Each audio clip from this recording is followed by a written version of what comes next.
The silence begins. Nathan Voss was not just rich. He was remarkable.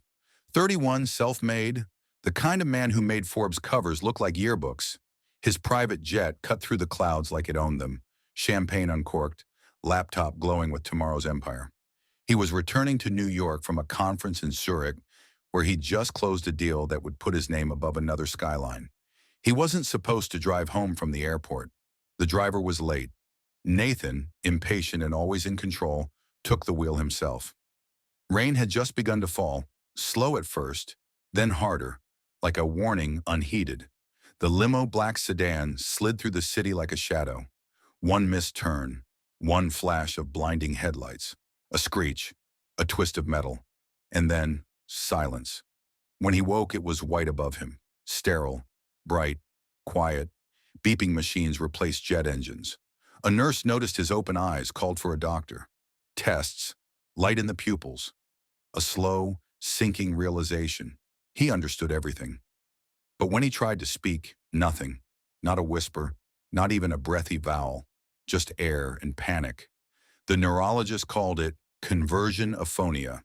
No physical damage to the throat, no trauma to the brain. Shock, the doctor said gently. You've endured a severe emotional collapse. Your mind has silenced your voice to protect itself. Nathan didn't understand what needed protecting. He was alive. He had everything. But he couldn't ask, couldn't argue, couldn't say a word. He spent 3 days in the hospital. No visitors, no family, only silence and the rhythmic hum of machines. And then, on the 4th night, without telling anyone, he got up, dressed, took a cab into the city. He had no plan, only muscle memory guiding him home, or what used to be home. What he didn't know was that in the next few hours, he would lose everything else too. His voice was just the beginning. Alone in the streets, Nathan's legs ached as he stepped out of the hospital and into the city's blur. No suit, no bodyguards, just standard issue clothes and a discharge form folded in his coat pocket. He tried to hail a cab. First driver ignored him. Second slowed. Nathan pointed toward the Upper East Side. The driver grunted and unlocked the door. Nathan slid in, eyes heavy, throat still silent. It felt strange to sit in the back seat without making a call, without reading a report. Just motion and memory. The driver checked the rearview mirror. Address? Nathan reached into his pocket. No phone, no wallet. His brow furrowed. He patted himself again. Nothing. Panic rippled. He reached for the notepad in the door slot, trying to scribble something, but the driver had already twisted around. What is this? You get in my car without money? Nathan shook his head, tried to gesture, to explain. His voice wouldn't come. Just a harsh breath and raised hands. The driver's patience snapped. Out! Now this ain't charity. He pulled over fast, somewhere near Delancey. Nathan hesitated, tried again to explain with his hands, his eyes. The driver reached across and yanked the door open. I said out! Nathan stumbled onto the sidewalk. The car peeled away, leaving him in exhaust and disbelief. People passed him without a glance. He stood there, soaked from the city's mist, suit wrinkled, mind racing. He checked his coat again, this time thoroughly. Inner pocket empty. That's when he noticed. The nurse had handed him his coat, but not his belongings. Or maybe someone else had already taken them. Somewhere between the ambulance and the sterile white light, his world had been picked clean. He walked aimless, gripping his coat closed. At a crosswalk, a man bumped into him. Hard, Nathan stumbled. He checked his inside pocket again, even though he knew. Still gone. The lights were brighter now, the streets louder. Every honk a hammer, every shout a threat. He wasn't Nathan Voss, the CEO, anymore. He was a silent man in the wrong shoes with no voice, no ID, no proof he had ever been anyone. He wandered until the sky bruised purple, until hunger started crawling up his ribs, until even the streetlight flickers felt like judgment. That night, Nathan slept sitting up in a bus shelter, arms crossed against the cold. For the first time in his life, no one was looking for him. Protected each other, fixed broken things with tape and hope, and Nathan, the eye, became part of that pattern. He helped with repairs, hauled things from the street, Learned the rhythm. At night, he'd return to the attic and write. A notebook tucked under a loose board held tiny scribbled sentences, not just about what he saw, but what he felt, what he remembered, what he missed. He didn't know how long he'd stay, didn't plan to stay at all. But with each passing day, the line between hiding and belonging began to blur. The new life. The attic was barely more than a crawl space. Slanted beams, exposed insulation, and a single dusty window that let in a sliver of light each morning. Nathan made it his space, an old sleeping bag, a stack of crates as a nightstand. The floor creaked with every shift of his weight. It wasn't comfort, but it was shelter, and for now that was enough. Below him, the crew moved through their daily grind, fixing busted locks, scavenging electronics, boiling instant noodles over small burners. Nathan joined in. Quietly, efficiently, he learned the rhythm. Take your share, carry your weight, ask nothing. Margot never gave him orders, but she always noticed when he helped. Leo grumbled sometimes, muttering things like, "Pretty eyes, no voice, thinks he's special," but he never did more than scowl. Cass once handed him a screwdriver and said, "You're quieter than my ex's conscience. I like that." Nathan nodded, half smiling. He still hadn't made a sound, but they didn't seem to mind. At night, when the warehouse dimmed and the crew sprawled across old couches or mattress corners, Nathan climbed back up to the attic. That's where the real work began. He had found a beat-up notebook in a donation bin a week earlier. Most of the pages were blank. That became his voice. Every night, by the glow of a flashlight wedged between bricks, he wrote, not stories, just fragments, observations, half-thoughts.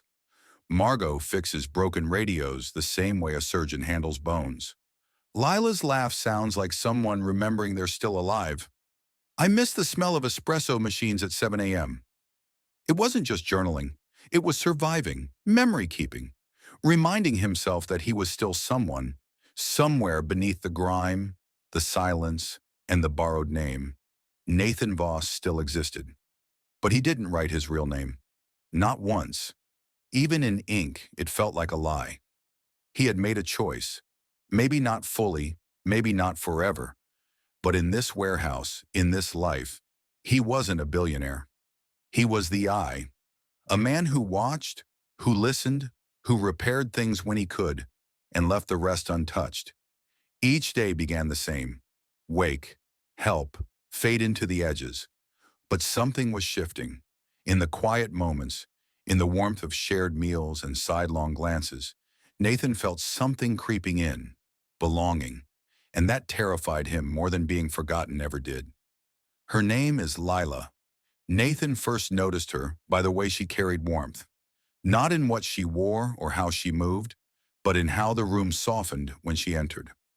Lila was Margot's younger sister, barely 18, with wild curls tied back by an old ribbon and secondhand sweaters that somehow always looked new on her.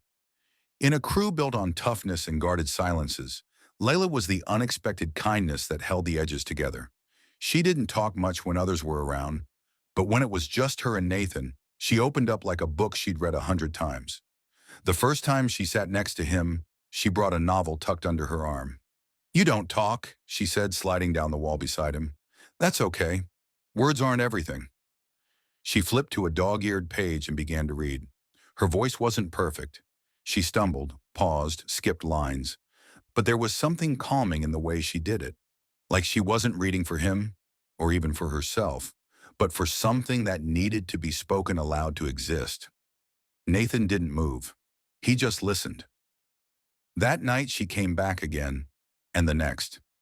She brought different books, some old classics with broken spines, some paperbacks stolen from subway kiosks. She even read out loud from a poetry collection she barely understood. "Even if you don't speak," she said one night, "you still understand. I can tell by the way you look at things." Nathan turned toward her, and their eyes locked. There was no nod, no written note, just the truth quietly accepted between them. In silence, a bond formed, thin at first, like a spider thread. But it held. Lila didn't treat him like a mystery to solve or a project to fix. She didn't ask questions he couldn't answer. She simply sat with him, sharing the silence. Sometimes she'd laugh at something in the story and glance at him, hoping he'd smile. Sometimes she'd frown and look away, wiping at her eyes when a passage hit too hard. Nathan started writing more in his journal after those nights.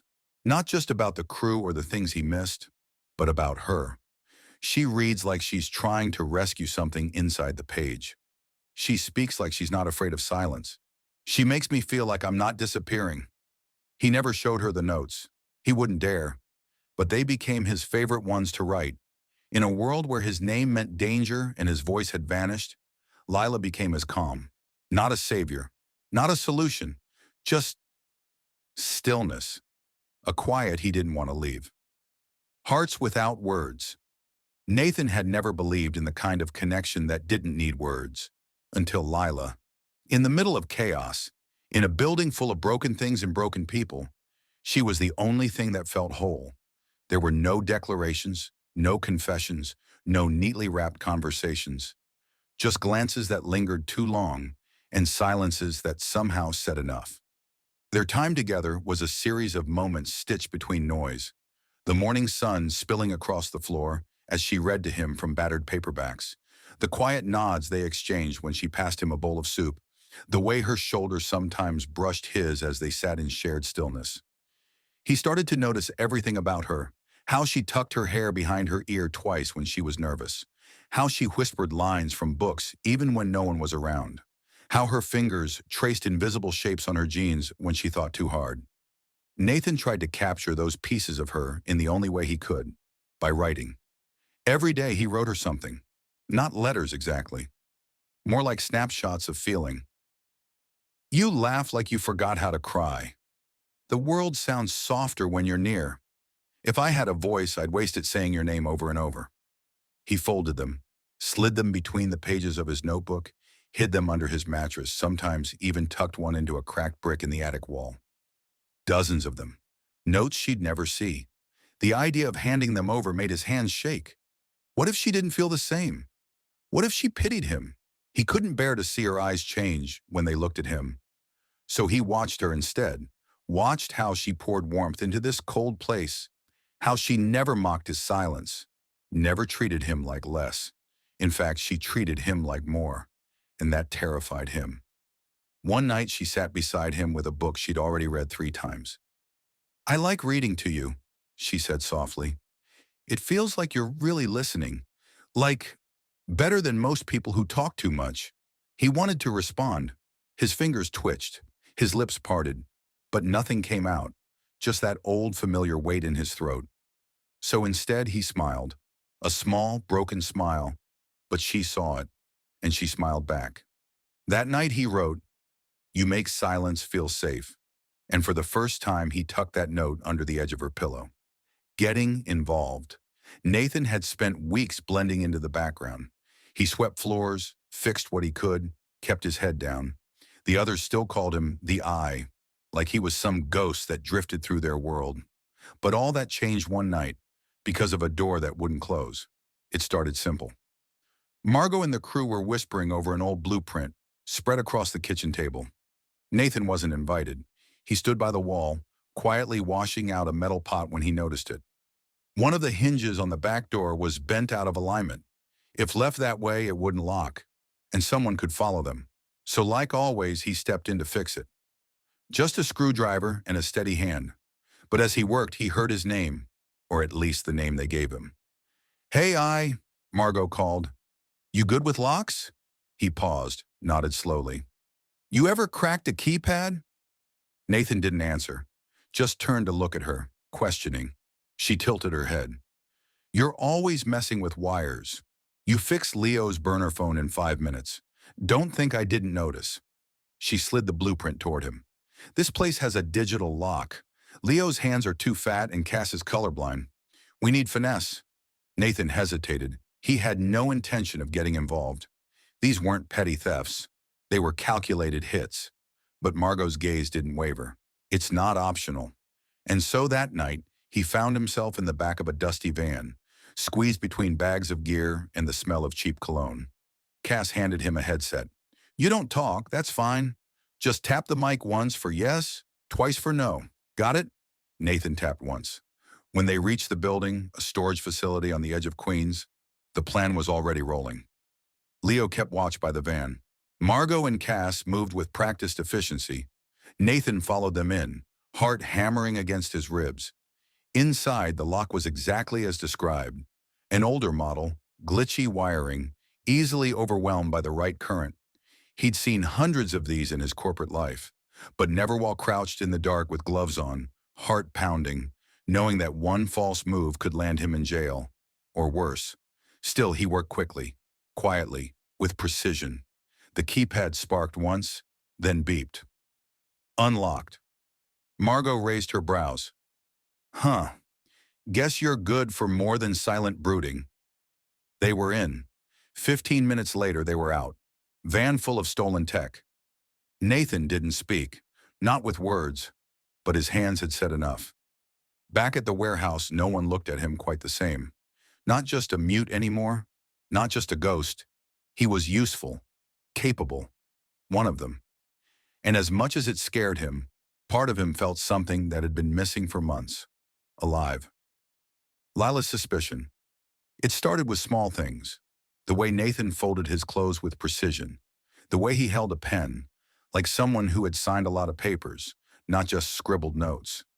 The way he moved through a room like he already knew where everything was, like he didn't need to search, only choose.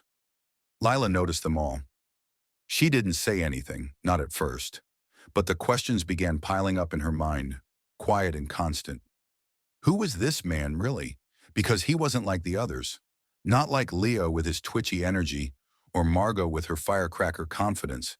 Nathan carried himself differently. There was elegance in his silence, and purpose in his stillness. And sometimes when she read to him, she could swear he already knew the words. One evening she found him alone in the attic, polishing a small metal object. At first she thought it was junk, but as the dust cleared, she saw it was a sleek silver pen. Expensive, monogrammed, clearly not from their world. Nathan quickly tucked it away. She didn't ask. She just watched. Another time, he helped fix the broken hinge on the front door. Not with duct tape or a stolen nail, but by carving a perfect wooden shim out of scrap, the kind of thing you learned in detail-oriented trades or luxury renovation. "You've done that before," she said softly, standing beside him. He glanced up, eyes cautious. "That's not the kind of repair most people here know how to do." He didn't respond, but his hand paused mid-movement, just slightly. Lila didn't push. She never did. But she started to watch him more closely. His boots were old, but well-crafted. Real leather, not synthetic. His handwriting in that tattered notebook of his was sharp, fluid, practiced. And one night, when she glanced at the edge of a page as he wrote, she saw the words, "There's no hiding from someone who sees you." She didn't mention it, didn't tease or pry, just wondered, just tucked it into the growing pile of quiet evidence. Lila had grown up around people with secrets. She could smell a lie 3 days before it was told. But Nathan wasn't lying, not exactly. He was carrying something, a story too big for words, a past he didn't know how to share. So she let him keep it. Because while she didn't know who he used to be, she knew what he was now. Someone who looked at her like she mattered. Someone who never laughed when others would. Someone who listened better than anyone with a voice. She didn't need to know everything yet. For now, wondering was enough. A glimpse of wealth. It happened in a moment so brief, so unplanned, it might have gone unnoticed, if it hadn't been Lila watching. Nathan was coming down the attic ladder, his hands full with blankets and a small black bag he always kept close. It was old-looking, beat up on the outside, but strangely out of place, like something expensive pretending to be poor. He rarely opened it. No one really questioned why. But today, as he stepped awkwardly off the last rung, the bag slipped from his shoulder. It hit the floor with a soft thud, and the zipper popped open. 2 items spilled out and clinked quietly against the wood. A sleek, obsidian black pen with a gold clip engraved with initials, and a silver watch so polished it caught the light and scattered it across the room. The watch was unmistakable. Swiss-made, limited edition. The kind you saw in glossy ads or behind museum glass. Lila's eyes locked onto it instantly. She didn't gasp or cry out. She didn't call for Margot or whisper to Cass. She just stood there, frozen. Nathan scrambled quickly to scoop them up. For a second, just a second, their eyes met. His were wide, alarmed, and beneath the panic was something else. Defeat. He knew what she saw. She knew he knew. But Lila didn't say a word. She simply turned back to the sink and resumed washing the dish in her hands, her heartbeat hammering in her ears. That night, she sat beside him like usual. The others were laughing loudly over a card game in the other room, but the attic was quiet. Nathan held his notebook, but he wasn't writing. Lila spoke softly, eyes on the floor. "I won't tell anyone." He looked at her, not moving. "People here," she hesitated. "They don't ask questions because they don't want answers. But me, I just want to understand." He slowly nodded, a tight, grateful motion. The notebook twitched in his lap. She almost thought he'd write something. Instead, he just sat beside her. It was the first time silence between them felt different, heavier, fragile. A new truth hovered in the air, unspoken but present. Lila didn't ask where the watch came from. She didn't press about the pen or the monogram, or how he knew how to bypass security panels like a pro. She didn't need to. She had her answer now. Nathan Voss was not who he claimed to be, because he'd never claimed anything at all. He was someone who didn't belong here, someone hiding. And yet, despite all that, he chose to stay. That meant something, maybe everything. When she left the attic that night, Nathan slipped a note under her favorite book. It read, "I was never afraid of being caught, just of being seen." The rain came down in sheets that night, drumming against the broken windows and leaking slowly through the cracks in the roof. The others were out, Margot and Leo chasing some last-minute lead. Cass passed out on the worn-out couch downstairs. It was just Nathan and Lila in the attic. The quiet had weight to it, not emptiness, but presence. Lila sat cross-legged on the floor, her hoodie sleeves pushed past her wrists, thumbing through one of the books she always read to him. The pages were curled, the spine cracked. Nathan sat just across from her, his legs stretched out, back resting against the wall. A single candle flickered between them. She had stopped reading halfway through. The words had started to feel too distant, too scripted, not right for the way the air around them felt. Instead, they sat in the hush of the storm, the kind of hush that begged for nothing but honesty. Lila looked at him, really looked. His hair was damp, curling slightly near the nape of his neck. His eyes were on the window, watching the rain chase itself down the glass. And even in silence, he looked like he was screaming inside. "You don't have to pretend you're not hurting," she whispered. Nathan blinked, slowly turning to her. "I don't know what happened to you, Nathan," she continued, her voice barely audible over the storm. "But I know what it looks like when someone's trying to hold everything in. I see it in you. Every single day." He lowered his head, not in shame, but as if something she said had struck exactly where it hurt. His hands clenched softly in his lap. For a brief moment, she thought he might cry, but no tears came. Only stillness. She crawled forward, closing the space between them. Gently, quietly, she reached out and placed her palm on his cheek. He didn't flinch. Her thumb brushed across the slight stubble on his jaw. "You don't need to say anything," she said. "Not now, maybe not ever." Then before she could second-guess herself, before fear or doubt could stop her, Lila leaned in and kissed him. Not on the lips, not in a way that demanded anything in return. Just a soft, warm kiss on his forehead, like a promise whispered into the skin. A kiss that said, "I see you. I don't need the words to understand." Nathan closed his eyes. Something inside him cracked, quietly, gently, but undeniably. She pulled away and sat back, saying nothing more. The candle between them flickered, and for the first time in weeks he reached across and took her hand in both of his. He didn't write that night. He didn't need to, because finally someone had spoken the only truth he'd longed to hear, without ever needing to ask a single question. Leo had always been loud. Loud when he laughed, loud when he talked, loud when he didn't get his way. He wasn't cruel, at least not in the obvious ways. But there was a sharpness to him, a constant hum of suspicion just beneath the surface. And ever since Nathan had joined the crew, Leo had been watching him, like a dog unsure whether to bark or bite. At first, it was just small things, side comments, exaggerated scoffs when Nathan didn't respond to something. "Guess mute boy thinks he's too good to help with the dishes," he muttered once, loud enough for everyone to hear. Nathan didn't flinch. He never did. Silence was his armor, and it had never cracked. Until Lila. She was the one piece Leo wanted that he couldn't seem to win over. And now she spent her evenings in the attic with a stranger who never said a word. Nathan noticed the shift immediately. How Leo started appearing in rooms Lila was in.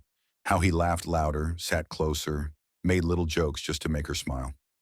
Once, Nathan saw him hand her a cup of tea. Too sweet, she didn't even drink it, but she smiled politely. That smile sat in Nathan's gut like a stone for the rest of the night. He didn't confront. He didn't react. But his hands shook when he wrote. He doesn't know her. Not like I do. Every word he says is a performance.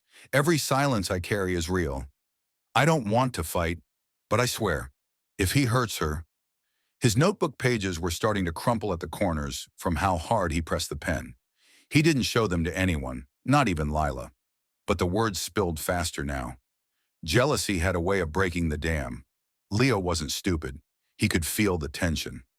One night when Lila left the room, he looked straight at Nathan and said, "You think she's into you because you sit there all mysterious and broken? Don't get too comfortable. I've known her a lot longer than you have." Nathan just stared, but inside everything burned. That night he didn't sleep. Instead, he wrote just one sentence on a torn scrap of paper and tucked it into his journal. "Some people speak to be heard. Others speak to be loved. I don't need either. I just need her to be safe." He knew he couldn't stop Leo from trying, but he also knew Lila wasn't a prize to be won. She was a choice, a truth, and in the quietest corners of her heart, Nathan hoped she had already made it. It was supposed to be simple. A clean hit, no guards, no alarms, in and out in under 10 minutes.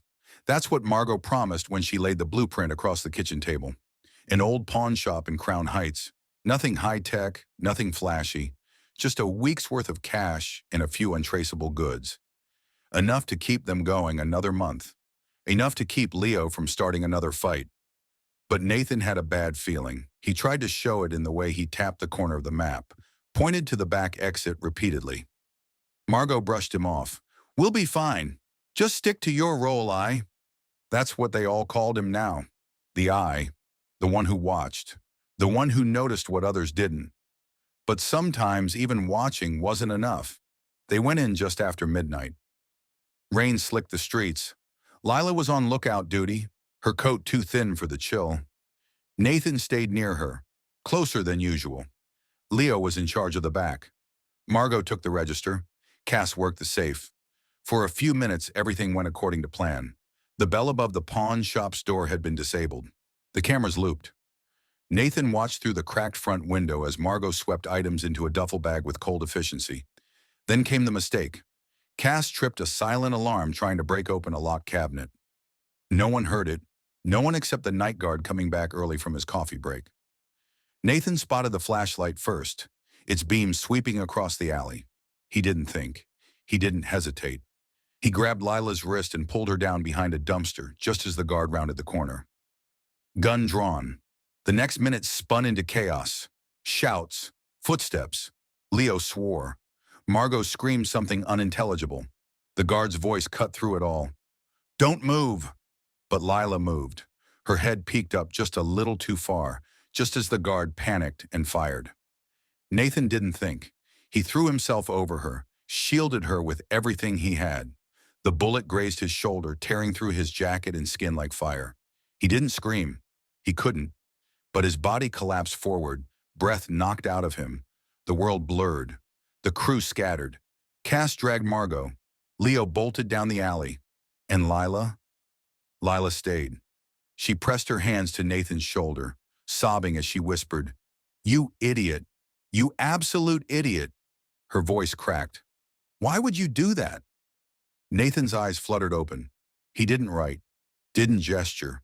He just looked at her with pain in his eyes and something deeper, something like love. Later in the attic, stitched up and pale, he would write on a crumpled paper torn from the corner of a cereal box, "Because I'd rather bleed than let the world hurt you." It started with a siren, just one, distant and lazy sounding, until it wasn't, until it was joined by another, and then another. Red and blue lights splashed across the walls of the warehouse like angry brushstrokes. Nathan was the first to see them from the attic window. He grabbed the edge of the sill and froze. Outside, cops were moving like shadows. Quiet, coordinated, fast. Someone had talked. That much was obvious. The crew wasn't stupid enough to trip alarms twice in 1 week. Betrayal hung in the air like smoke. Margot's voice rang through the hall below. "Everyone out! Split up!" Nathan turned to grab his bag, the one he kept hidden behind the false floorboard beneath his mattress. But just as he reached for it, the door burst open. Lila was standing there wide-eyed. "They're already inside," she whispered, breathless. "They're surrounding the place." He nodded and took her hand, but he was too slow. By the time they reached the back hallway, 2 officers were already there, guns drawn. "Hands where we can see them," one barked. Nathan raised his immediately. Lila followed, but she glanced at Nathan with fear, not just for their safety, but for what might come next. They were cuffed, lined up along the peeling brick wall with the rest of the crew. Leo was glaring daggers. Cass was crying. Margot was too calm, always too calm. A tall detective with salt and pepper hair walked the line slowly, studying faces. When he got to Nathan, he paused. His eyes narrowed. Then, without a word, he reached into his coat and pulled out a tablet. He tapped the screen, turned it toward one of the officers. "Run a scan," he said. Nathan's heart dropped. He knew what was coming. The watch, the pen. Something had been left out. Something traceable. It had always been a risk. Minutes later, one of the officers walked back with a stunned look. "Sir, that's Nathan Voss." The detective blinked. "As in Voss Holdings?" The whole room went silent. Leo's face twisted. "What?" Margot's mask cracked for just a second. "You're rich?" Lila stared at him, not in anger, not even in confusion, just quietly searching his face as if the answer had always been there, waiting to be spoken. "He hasn't said a word since we met him," Cass whispered. "He's mute." The detective scoffed. "Maybe, or maybe he just didn't want to explain who he was." They uncuffed him separately. The others were led out in a line, heads down. Nathan stood in the corner of the room, alone, spotlighted by a flickering overhead bulb. The detective stepped closer. "You've got a lot to answer for, Voss. Disappearing, hiding out with criminals. You want to tell me why?" Nathan didn't answer. He couldn't. But when Lila passed him, escorted in cuffs, she turned her head and whispered, just loud enough for him to read her lips. "I already knew." He closed his eyes, not in shame, but in surrender. The aftermath was chaos. The cops didn't arrest everyone, not yet. They questioned, sorted, threatened. The building was taped off, but not emptied. For now it was a cage, and inside it suspicion spread like fire. Leo was the first to speak. "I knew it. I knew he was someone." He spit the words like venom, pointing at Nathan, who sat quietly in the corner, still too pale from the gunshot wound beneath his bandage. "You think a guy like that ends up with us by accident? The watch, the pen, the silence? That's a game. He played us." Margot didn't say much, but her stare was sharp. "You disappeared the night the alarms tripped. What else have you been hiding?" Cass was crying again. "I don't know who to believe." Nathan didn't defend himself. He couldn't. His voice had not returned, and even if it had, he didn't know if it would matter.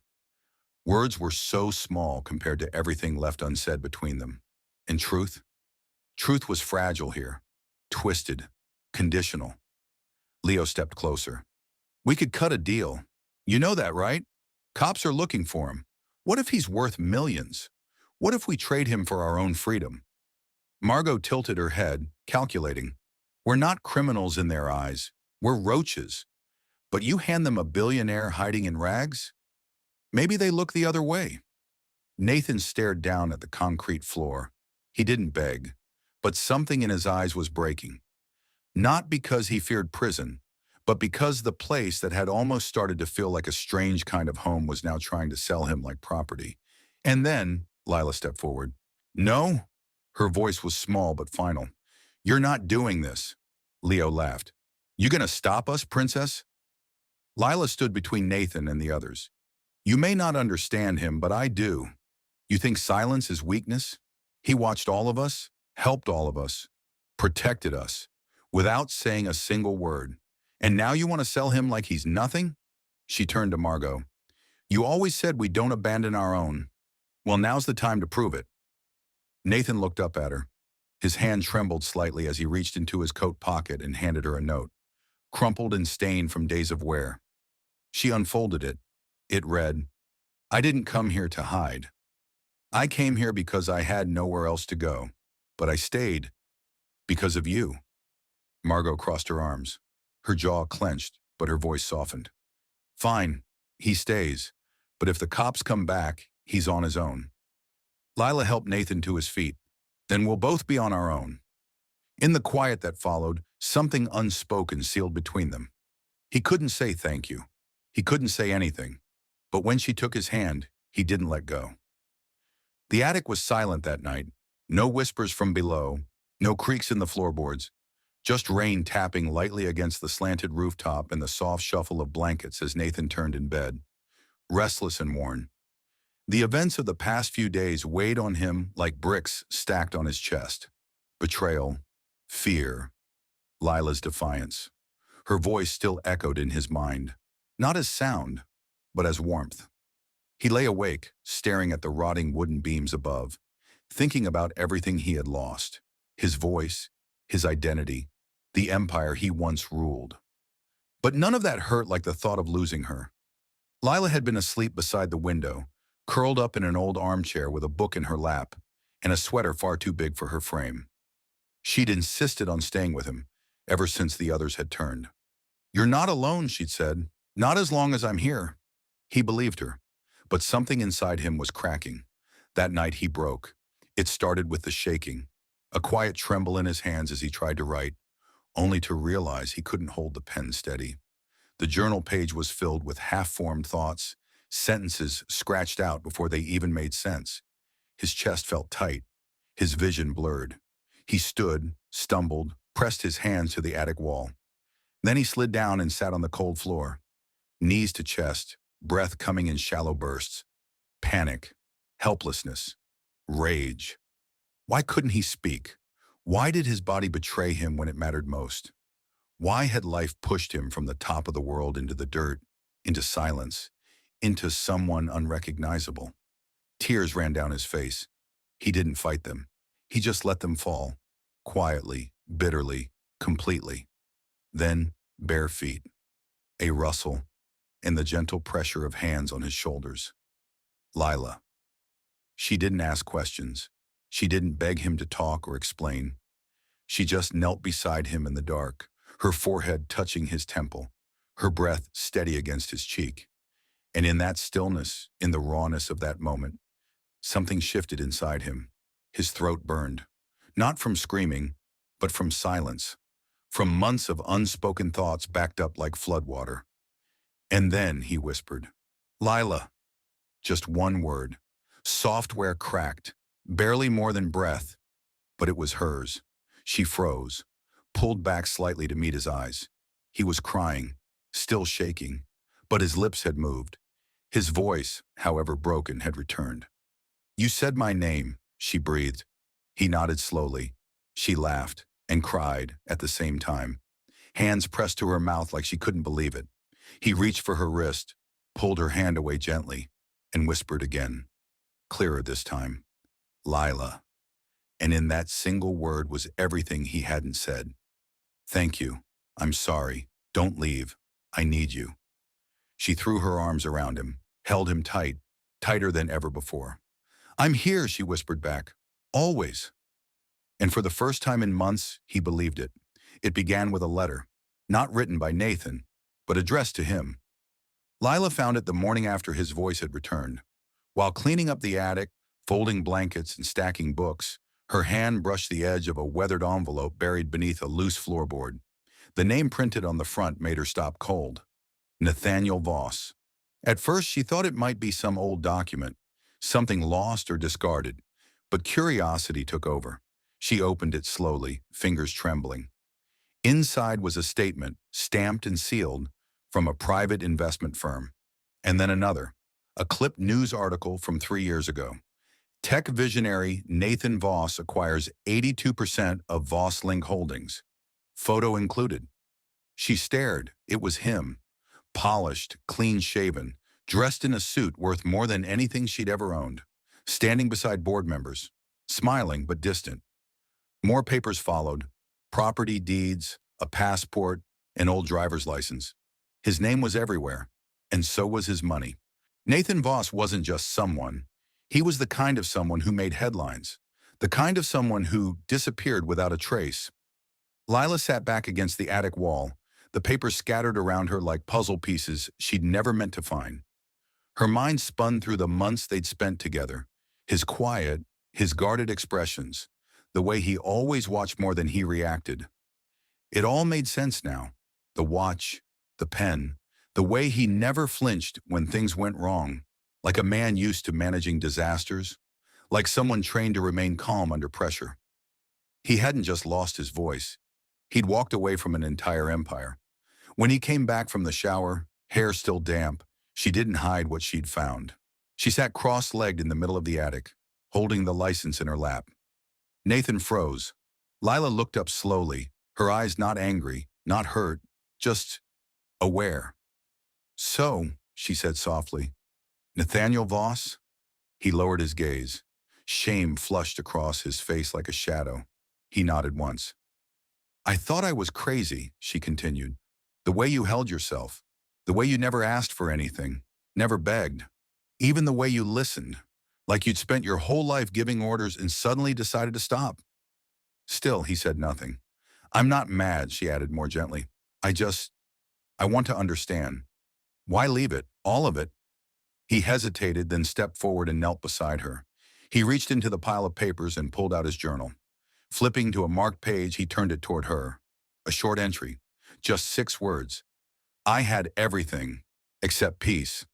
She stared at the words, her heart aching, in places she didn't know existed. "I didn't want money," he whispered, voice still fragile. "I wanted silence.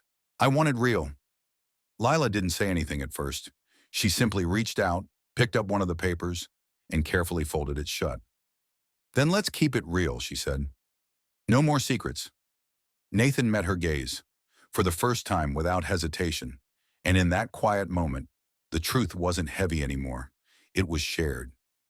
Nathan sat on the rooftop just before sunrise, the sky painted in soft purples and bruised pinks. Brooklyn still slept beneath him, quiet for once. The journal rested in his lap, but he hadn't written a word. Not today, not yet. Lila stepped out through the window behind him, blanket wrapped around her shoulders, hair messy from sleep. She didn't say anything at first, just sat beside him, watching the same horizon. "Are you going to disappear again?" she finally asked, her voice barely louder than the wind. He didn't answer immediately, just nodded, slowly. "I can't stay here," he whispered. "Not after the raid. Not after the truth." "You think they'll come back?" "No," he said. "I don't mean the police. I mean, this version of me. It's not mine to keep. I borrowed it, and it's time I returned to the man I'm supposed to be." Lila looked over at him, her eyes unreadable. "And who's that?" He took a breath. "Someone who no longer wants to run. But I can't run and stay here at the same time." There was a long silence between them. Then softly, "I'm coming with you." His eyes turned to hers, surprised. "Lila, you don't have to." "I know," she cut in, "but I want to. I don't care where we go, because whatever it is you're rebuilding, I want to help you build it. You'd leave your sister? This life? I'd leave the parts that hurt, the parts that held me still," she said. "I've never belonged anywhere, Nathan. But with you, it's different. I don't need your money. I don't need your name. I just need to know that you'll keep looking at me like I matter." Nathan reached for her hand. She didn't pull away. They sat like that for a while. the sun rising slowly over a city that wouldn't miss them, a world that never really saw them. He finally spoke again, voice quiet but certain. Then let's go. Where? He smiled faintly. Somewhere no one knows us. Somewhere we can just be people. Not labels, not ghosts. Lila nodded. We pack light. He nodded back. We leave at dusk. And just like that, the decision was made. Not loud or dramatic, but real, quiet, honest. Because the bond between them didn't need speeches, didn't need promises shouted into the void. It just needed presence and trust, and that, finally, they had. The town was so small, it didn't even show up properly on most maps. A few dirt roads, a diner with a flickering neon sign, a library the size of a garage.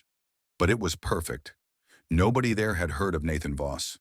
Nobody cared. Their new home was a weathered cottage on the edge of a forest just outside town. It leaned slightly to one side and smelled like pine and old books. The roof leaked when it rained. The heater groaned. The floor creaked like it was telling stories of people who lived there before. But for Nathan and Lila, it was enough. More than enough. Every morning, Lila would wake before him, make tea, and sit on the porch with a notepad. She didn't say what she was writing, only that it was for later. Nathan would wake to the smell of lemon and mint and the sound of birds he hadn't learned the names of yet. He stopped checking the news, stopped reading business journals, stopped wondering what his company's board was doing without him. The past was still there, on the other side of the world, but it no longer reached for him. Instead, he fixed up the place, painted the fence, repaired the roof with Lila, laughing as they both fell off the ladder more than once. He took long walks, sketched again. Sometimes he still journaled, just shorter entries now. More like memories than reflections. Today, she laughed while brushing paint on my face. We planted carrots. I didn't know carrots needed that much space. She said this town smells like second chances. They made friends slowly. The woman who ran the diner gave them extra pie slices on slow days. The man at the hardware store always offered unsolicited advice with a wink. Kids from the neighborhood brought them wildflowers, called Lila Miss L and Nathan the quiet guy. He didn't mind the nickname anymore. One evening, while they sat under string lights in the backyard, Lila turned to him and asked, "Do you miss it?" He thought for a long time before answering. "I miss the version of me I used to believe I had to be. But I don't miss being him." Lila reached over, took his hand. "Good, because he never smiled like you do now." Nathan smiled again, broader this time. Not the kind he gave to reporters, not the kind crafted for boardrooms, but the real kind, the kind that reached the eyes. They didn't need much, just warmth, just peace, just each other. And in the quiet under the stars, Nathan realized that maybe this was the life he was always meant to find. Not through money or noise or power, but through the slow, soft building of something true. Something that could last. The morning was quiet, like most had been since they arrived in the little town that no one ever asked questions about. Light poured in through the old cottage windows, casting slow-moving shadows across the wooden floor. Outside, a breeze rustled the tall grass. Inside, Nathan sat at the breakfast table, his fingers wrapped around a chipped ceramic mug. Lila stood at the stove, humming something tuneless, flipping pancakes with one hand and holding a book under her arm with the other. The smell of cinnamon and coffee filled the air. Nathan watched her, not as a stranger anymore, not as a silent observer, but as someone present. Here. Now a page of his journal sat open beside his plate. The entry from the night before was short. She fell asleep in the chair again. I didn't wake her, just watched her breathe. He smiled at it faintly. But this morning, he felt like something had changed, a quiet shift in the air, like his silence had carried him as far as it could go. Lila placed a plate in front of him, then sat down with her own. No words, just the soft sound of her fork tapping the edge. Then, as if it simply fell from somewhere deep inside him, Nathan spoke.